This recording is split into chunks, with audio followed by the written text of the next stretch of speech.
My brother is the villainous alpha. In the storyline, he'd ruthlessly pursue and dominate the protagonist, ultimately ending up bankrupt and homeless. But what about my comfortable life? To protect my cushy existence, I deliberately released Omega pheromones when Ethan was about to capture the protagonist, trapping him in the room while pretending to care. Ethan, forced love isn't sweet. I cooed. Suddenly, bitter grapefruit pheromones engulfed me. Shit. His rut cycle started. In the dim hotel room, I clung to Ethan's sculpted frame, desperately releasing calming pheromones while lecturing. Ethan, you can't force these things. High-concentration Omega pheromones could disrupt an alpha's judgment. I glanced urgently at the beautiful Omega boy still cowering in the corner. Run. The teenager shot me a startled look. His porcelain skin and delicate features glowed even in a cheap cotton tee, fragile yet fiercely compelling. No wonder Ethan wanted him. But this obsession had to stop. The boy escaped within minutes. As the door clicked shut, I sighed in relief, until Ethan's ragged breathing above made me look up. His usually sharp eyes now burned crimson with primal hunger. Let me stop the pheromones. Okay. I loosened my grip, ready to bolt. A citrus storm hit me before I took 3 steps. My knees buckled under alpha dominance. Ethan? I whimpered, turning to see his aristocratic face flushed, pupils dilated with feral need. Holy hell. Did my pheromones trigger his premature rut?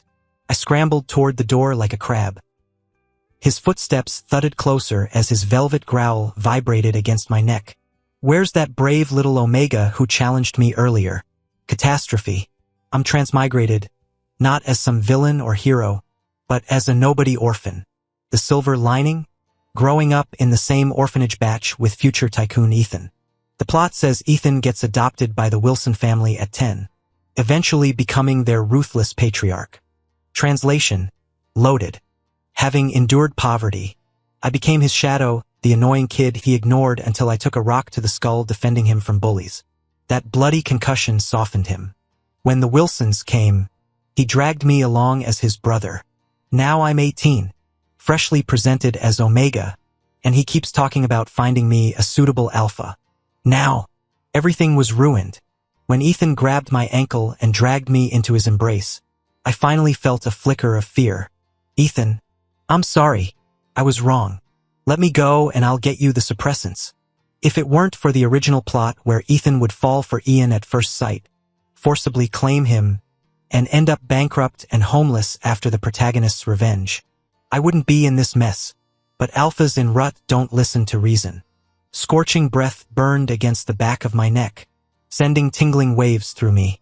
The air thickened with alpha pheromones until my head swam and my body grew feverish. Some primal craving stirred deep in my core. Ah! My short scream escaped as sharp pain pierced my neck. Ethan's pheromones flooded my system, bitter grapefruit merging with sweet citrus. Like electric currents, the sensation raced through every nerve, leaving me trembling. Overwhelmed, I arched helplessly as my strength dissolved into liquid heat. Suddenly weightless, I instinctively clung to his neck before being tossed onto the bed. The man before me yanked off his tie with darkened eyes, a predator claiming prey. His undone collar revealed tantalizing muscle beneath black silk. My tailbone tingled as I scrambled backward, throat drying when I spotted the suppressant dispenser on the nightstand. Ethan, suppressants. I blurted triumphantly, whipping out my phone to scan the QR code. My entire focus centered on retrieving the injection, completely missing the soft clink of a belt unbuckling. The cabinet clicked open just as a larger hand darted past mine. Relief flooded me. You grab it then. My words died when I saw him bypass the suppressants entirely, seizing the condom packet instead. His grapefruit-laced breath ghosted over my ear. Leo? My blood ran cold as his grip imprisoned my wrists above my head. You started this. Everything spiraled out of control. His desire-darkened eyes met mine as I choked out. Ethan, I'm Leo, not Ian. But my protests vanished under his crushing kiss. When his hand slid toward my waistband, I thrashed wildly until scorching hardness pressed against my thigh. I froze. Our frantic heartbeats merged as the room's temperature skyrocketed.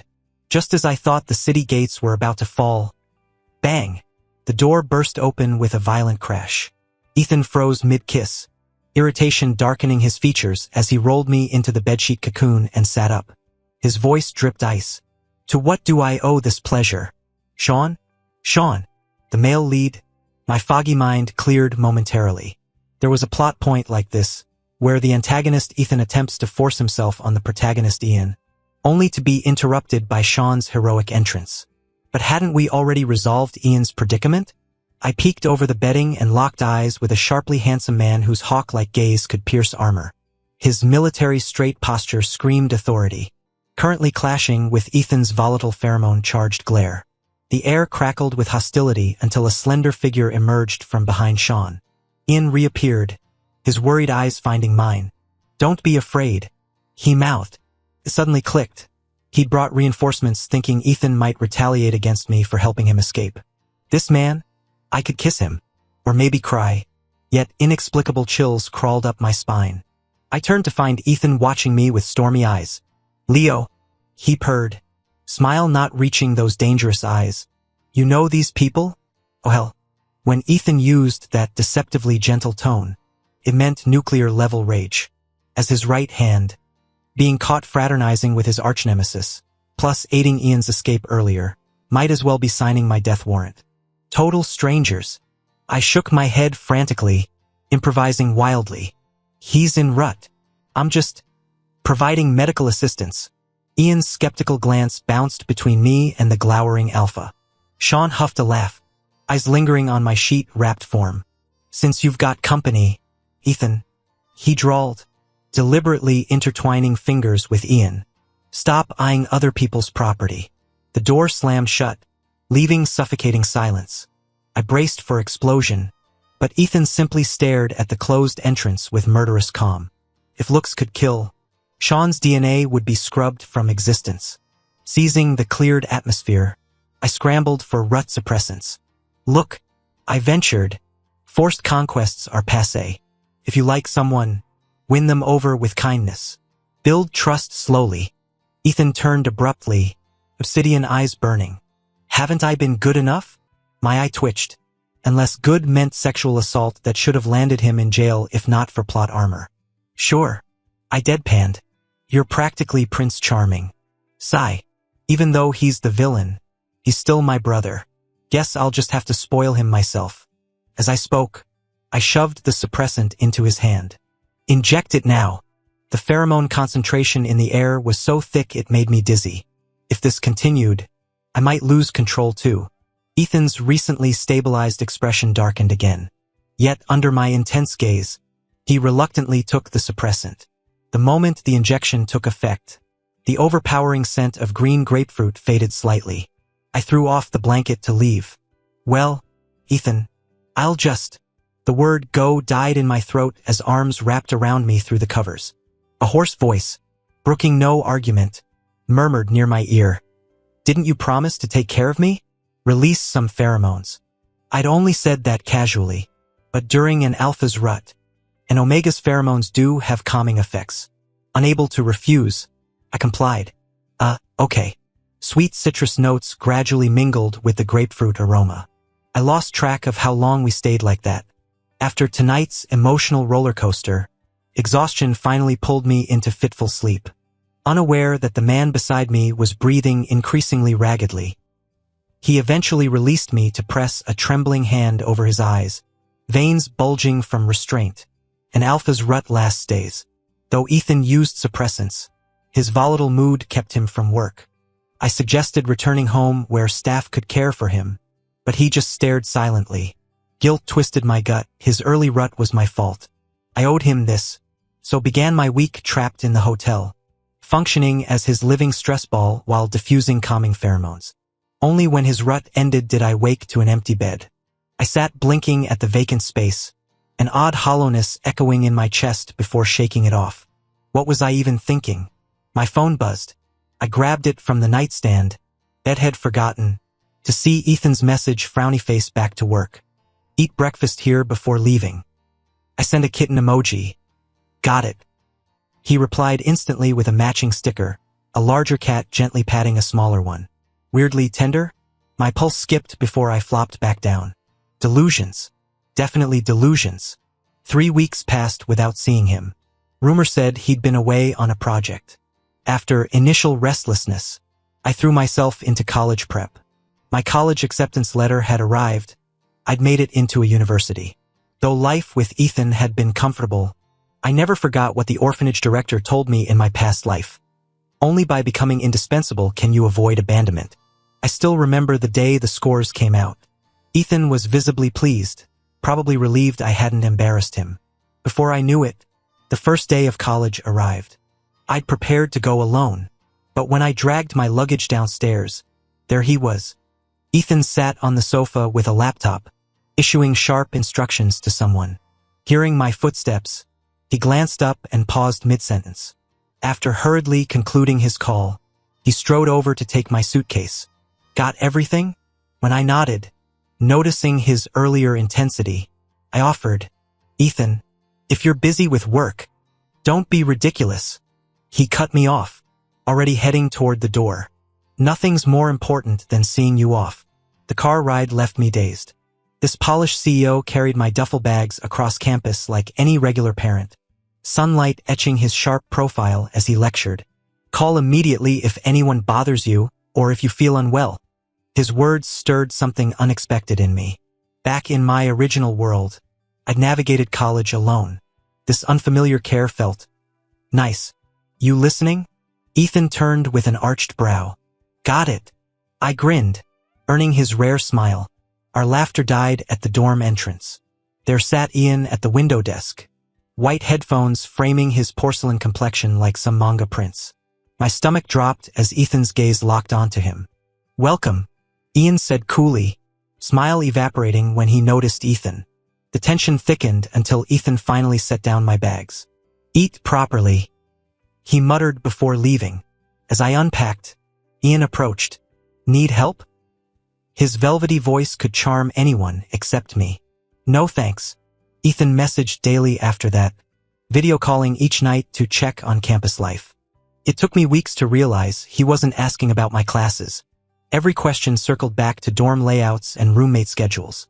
When the military training exhaustion became my excuse to stop the calls, his texts grew more insistent. I stared at my buzzing phone during lunch break, tracing the cracks in the cafeteria table. The ham sandwich tasted like cardboard. It's not that I don't want to talk to him. His mindset's just too reckless. Bankruptcy alert. Another sunset. On our way to the cafeteria after training, my roommate Xavier slung an arm over my shoulders and teased. Leo, you really need to bulk up. Even as Omegas, we can't slack on physical conditioning. I shot him a withering look. What a paragon of Omega strength you are. We'd been drilling all day in this heat. Even dogs would be panting. Xavier laughed at my eye roll, then suddenly shoved me away. Holy shit, how'd that punk get accepted here? He can't find out I presented as Omega. Before I could turn, he'd vanished like smoke. When I glanced back, a lanky guy strode past. My brows furrowed.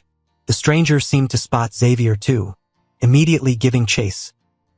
Youth, still energy for cat, and mouse games after military drills. Nearing the cafeteria, excited whispers caught my ear. Did you see? Ethan Wilson's on campus. Ethan? Where? My blood ran cold. Spinning on my heel, I sprinted toward the dorms. If my calculations were right, Ian's heat cycle was due any day. With him recovering from heat stroke alone in our room, the cloying scent of gardenias layered over bitter yuzu hit me halfway down the hall. My stomach dropped, Ian and Ethan's pheromones. I rushed forward only to stumble, knees buckling as molten heat surged up my spine. Citrus sweetness bloomed in the air. Damn it, my own heat choosing now to strike? Gasping against the wall, I fumbled toward our door. No suppressants on me. Ian's strained cry stopped me cold. Ethan, don't, My hand fell from the doorknob. Too late. The weight of failure crushed my lungs, but scorching need overrode everything. I staggered toward the infirmary. The door swung open behind me. Leo, where are you going? Ethan's voice calm, composed. Whirling, I found him immaculate, not a hair out of place. Confusion cut through the hormonal haze. You didn't with Ian? Ian? His brow furrowed as yuzu musk enveloped me. Every cell screamed to press closer. Ethan frowned. His voice clipped. I came looking for you. When you weren't here, I found him entering his heat cycle. Gave him an inhibitor shot to prevent complications and notified Sean to collect him. I said, that's it? This made no sense. A golden opportunity wasted. Wait, he contacted Sean? Since when did antagonists act like Ethan? As I stared incredulously, Ethan pressed his cool palm against my flushed forehead. Why are you burning up? I instinctively nuzzled his hand, primal urges overriding logic. Ethan, got any more inhibitors? Heat radiated from my feverish skin, eyes glazed with desperation. Unaware how dangerously alluring I appeared, I trembled against the hallway wall. Ethan's atoms apple-bobbed as dark hunger flashed across his gaze. Out of inhibitors, he rasped. We're going home. The car ride blurred into haze. By the time we reached his downtown penthouse, the sleek gray sanctuary he used during crunch times, my thoughts had dissolved into static. Why here? I mumbled as he carried me inside, remembering his parents' coldness at the family estate. The guest doctors there could have helped. Convenient for your morning training. He answered smoothly, depositing me on his minimalist bed. Training can wait. I groaned into the pillows, kicking off shoes. Just get the damn. The mattress dipped behind me. Before I could turn, his bergamot scent engulfed the room, sharp citrus cutting through my musk. I writhed as his teeth found my swollen gland, venomous pleasure shooting down my spine. Ethan, I choked out, fingernails tearing sheets. Temporary mark works faster. He growled against my nape, canines deepening their claim. He wasn't gentle. Each thrust of his hips pinned me tighter, feral growls vibrating against my skin. By dawn, his bite had purged the fever along with any chance of skipping training. There I stood at sunrise, collar yanked high over fresh scars, Ethan's smug pheromones still clinging to my uniform. I cursed under my breath, but during the break, my hand unconsciously drifted to the back of my neck. It still hurt a little. Ethan leaned closer and sniffed me. Hey Leo, you smell like an alpha. My explanation came out automatically. Oh, that's from my brother. I was entering my pre-heat phase, so he helped me out. Ethan had always liked Ian. Maybe he'd assisted me to avoid disrupting military training? How thoughtful. What? Ethan's eyes widened comically before muttering. Brothers can do that? Then maybe I. Before I could catch the rest, a female beta nearby squealed. Holy shit. Sibling romance. I waved my hands frantically. No blood relation. Her eyes sparkled brighter. Step-sibling dynamic? Even better. I'm shipping this. My brain short-circuited. The remaining military training days passed without incident. On the final night after choir practice, our group lounged on the grass when Ethan suddenly jumped up. Let's celebrate. Bar or KTV? Jiang Yu from the neighboring class suggested. Let's drink. We've sung enough tonight. His gaze lingered on me. We'd been close in high school, but he'd kept distance since my Omega designation. The bar's neon lights painted Ian's porcelain skin blue. Even slouching on the couch, he looked like some ethereal painting. My chest tightened. Why couldn't I look half that good? I drowned the bitterness in cocktails until the world tilted. Jiang Yu's arm wrapped around my waist. His alpha scent of aged wine overwhelming. Dorms are locked. My place? Shouldn't call my brother. My protest slurred as I fumbled for my phone. Jiang Yu's grip tightened. You really don't know why I kept away? It's because of fresh citrus cut through the alcohol haze. Strong arms lifted me bridal style. I blinked up at Ethan's stormy expression. Missed curfew again. Leo? His glare could have frozen lava as he carried me out, leaving Jiang Yu standing alone. I naturally nestled into Ethan's arms. Behind us, Jiang Yu shouted unwillingly. He sees you as a brother. Ethan ignored him. I didn't say anything either. Weird. If I don't see Ethan as a brother, then what else would he be? By the time we got back to the apartment, it was already late. I insisted on taking a shower. After a whole day of exhaustion, I was drenched in sweat. Ethan was worried, but at my insistence, He finally let me go wash up. The warm water poured down, sobering me up a bit. But just as I finished showering and reached for my clothes, my legs gave out. That familiar tingling sensation shot up from my tailbone. With a thud, I braced myself against the bathroom counter, accidentally knocking over the hand soap while stretching for my clothes. The next moment, the door behind me burst open. I instinctively turned around and froze. Seeing me standing there motionless, Ethan strode toward me. His gaze swept over my entire body as his voice turned hoarse. Heat cycle acting up again?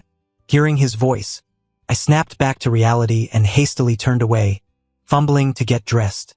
After pulling on my underwear, I tried to sound composed. Ethan, hurry up. Give me another temporary mark. Temporary marks did work better than suppressants, lasting a few extra days. But since my heat cycle wasn't over yet, once the mark's effects wore off, the symptoms returned. After saying this, I waited. When he still didn't move, I couldn't help turning back. Suddenly meeting his darkened gaze, my heart skipped a beat. That look was exactly like the one he'd given me at the hotel. Ethan? Hearing this, Ethan's eyes shifted, with resigned creases forming between his brows. He wrapped me in a bathrobe and asked quietly, Leo, do you understand what marking means? It was the first time he'd used my full name. My gaze wavered. Having grown up in an orphanage, I'd always pushed myself academically, terrified of being looked down upon. Even in this new world, after finally gaining family, I feared embarrassing him or getting kicked out of the Wilson family. That's why I'd been desperately cramming all this unfamiliar knowledge day and night. Of course I knew only mutual affection between alphas and omegas leads to marking. But what did that matter? He didn't like me anyway. I forced a laugh. Ethan, didn't you say temporary marks work better than suppressants? They do. But there's another meaning. What? I suddenly stammered, avoiding his eyes. His voice cut through the steam. I don't know what misunderstanding you have, but I don't like Ian. We've only met a few times, and he's the one Sean likes. I have no interest in being a homewrecker. Leo, I've only ever liked you from the start. Fireworks exploded in my mind. Did he just say that? The antagonist like some background character like me? But I managed to stutter. Then why did you take Ian to that hotel before? Ethan answered frankly. After the charity gala, I felt my rut cycle approaching and booked a room to rest. He inexplicably showed up in my suite. Before I could kick him out, you arrived. I zeroed in on the key point. His rut cycle was imminent, as if reading my thoughts. Ethan cleared his throat, ears turning pink. It wasn't supposed to hit this soon. Your presence accelerated things. The citrus scent intensified. What had been faint stirrings in my chest now raged uncontrollably, like beasts breaking free from cages. Rising on tiptoes, I kissed him first. The man's pupils constricted before he wrapped his arm around my waist. I can barely recall how we tumbled from casual arrangement to bed. Only the memory of his lips trailing from my nape downward remains. Soon, my last shreds of clothing vanished mysteriously. The overhead light swayed rhythmically above us. I didn't collapse into exhausted sleep until dawn's first light crept across the horizon. In my dreams, I returned to that pivotal year at 8 years old. My orphanage survival skills served me well when I got hit by a car and transmigrated into this novel's world. Since childhood, I'd learned to charm the matron for extra chicken drumsticks, all of which I secretly gave to young Ethan, determined to strengthen his frail body. My motives weren't pure. I'd known he belonged to the prominent Wilson family, yet he remained oblivious, refusing to eat after discovering I sacrificed my own portions. When I took a rock to the head protecting him, he stayed vigil at my bedside for days. Later I learned he'd swallowed his pride to beg the matron for medical help, then nearly beat our bullies to death afterward. His punishment, locked in that pitch-black storage room he'd always feared. I found him trembling violently when I stumbled in, his face ghostly pale. Yet his first words were, "Does your head still hurt?" I burst into tears, collapsing against him with a choked, "Ethan." He held me steady. "Call me that again, and you're mine forever." Because of that single word, he gripped my hand tightly when the Wilsons came. "I'll only return if Leo comes too." They reluctantly agreed. For 10 years in the Wilson mansion, I witnessed Ethan's exhaustion, his boardroom tempers, but never once did he let me taste bitterness. All my recent confusion and heartache crystallized into clarity. Somewhere along the way, I'd fallen for him. I woke past noon, expecting Ethan to be at work. Instead, I found his handsome face inches from mine. Ethan?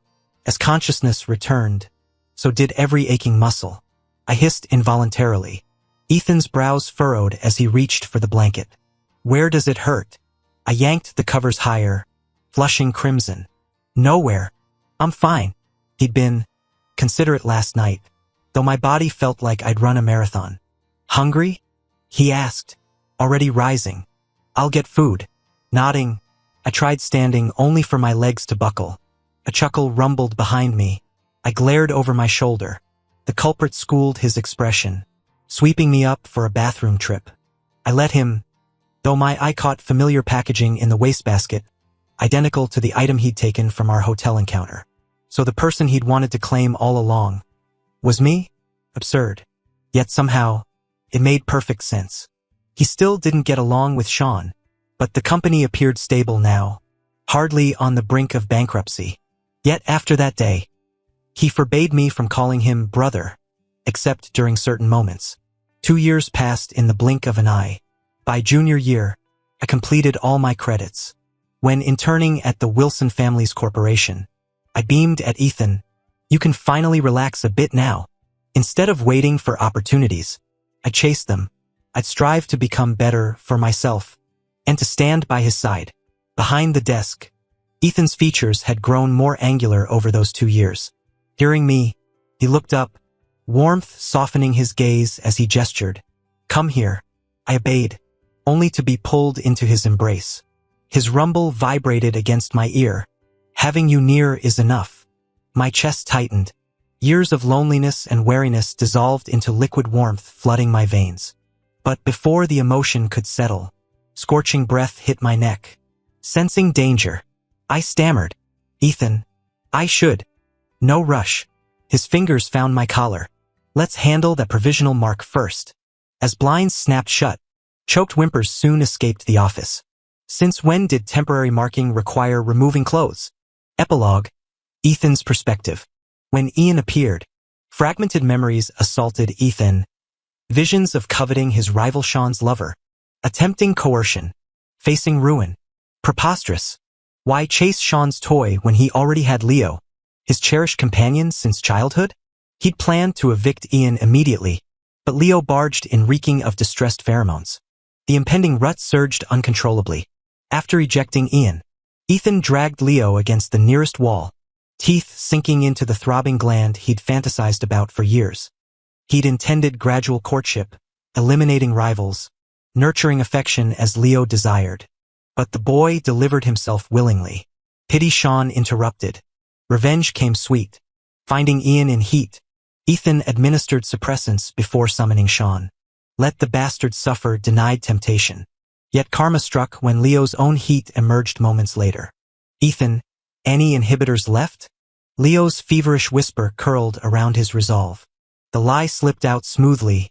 None. Let's go home. Ethan's grip tightened. He'd waited too long. Tonight, he'd claim what was always his.